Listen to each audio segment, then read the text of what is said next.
there, General Techno here with yet another video review. Today I'm taking another look at the Cybertron series with Transformers Cybertron Vector Prime. This is the US version of the toy, not the Galaxy Force version, which had all the nicer paint apps. I don't have that one, sadly. And including that, this mold has been repainted 4 times, I believe. Anyway, vehicle mode is a spaceship. As you can see from here,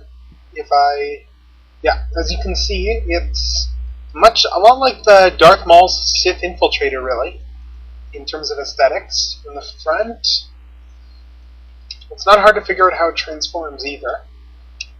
With the gold paint apps the original had, it looked a heck of a lot better, but I mean, even this one looks pretty good. It looks like a sleek, ancient spaceship, just the way it's decoed up. You can see all kinds of mold detail on the figure, which is really impressive. Anyway, he comes with a mini-con, unlike a lot of the Cybertron figures. Safeguard, not to be confused with the animated Safeguard.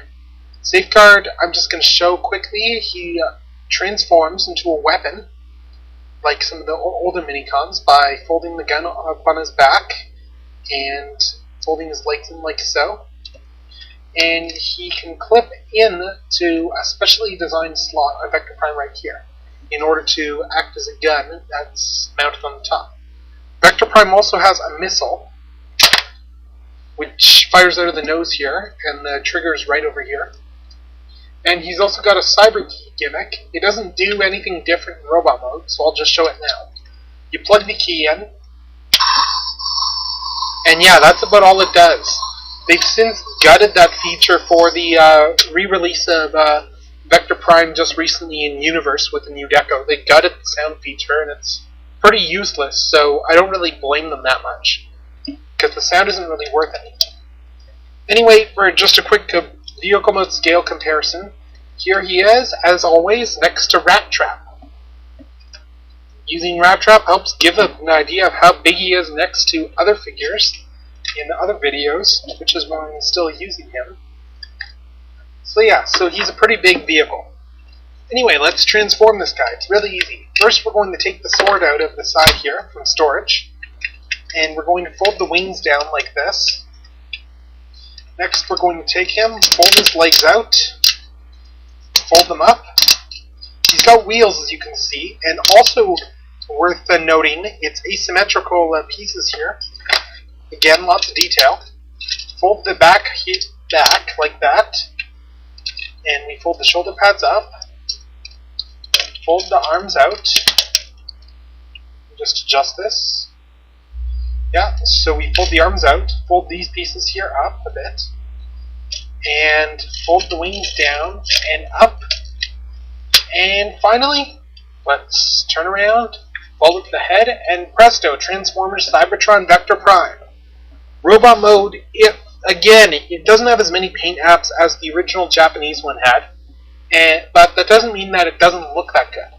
He's got a lot of gold, he's got a bit of red, the detailing on the head, he doesn't have light piping, but the detailing on it is very good. Again, it doesn't show up that well in this camera. And again, he's got all that molded detail, which is still very visible in this mode.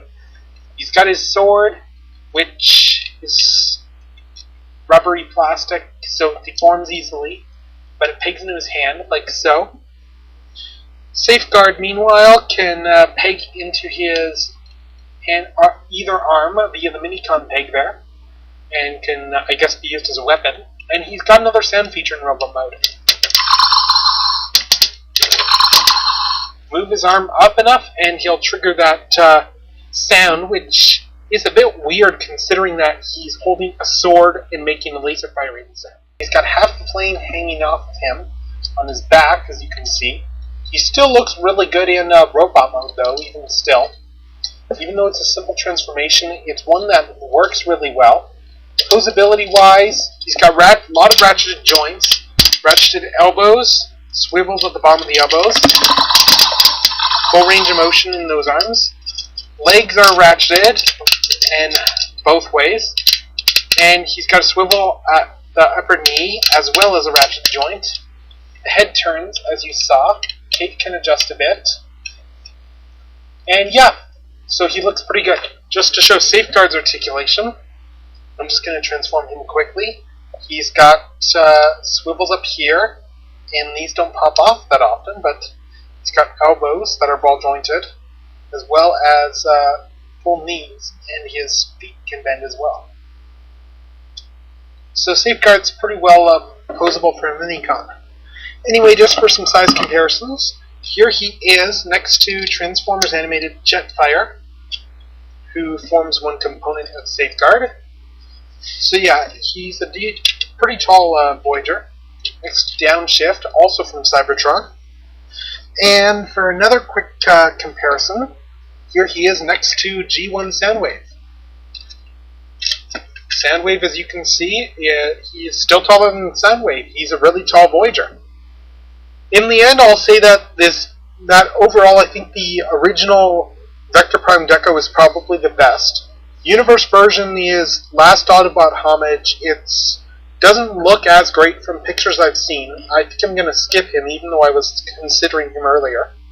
But yeah, the Vector Prime, if you can get your hands on the Galaxy Force version, go for it. He's a bit simple, but he's a very solid mode, and he looks pretty good as well. And he's got a great role in the fiction. One of the few things I like about what I've seen of Transformers Cybertron. Plus, he's alright in the club comic. And anyway, that's about it. So that's General Techno, signing off.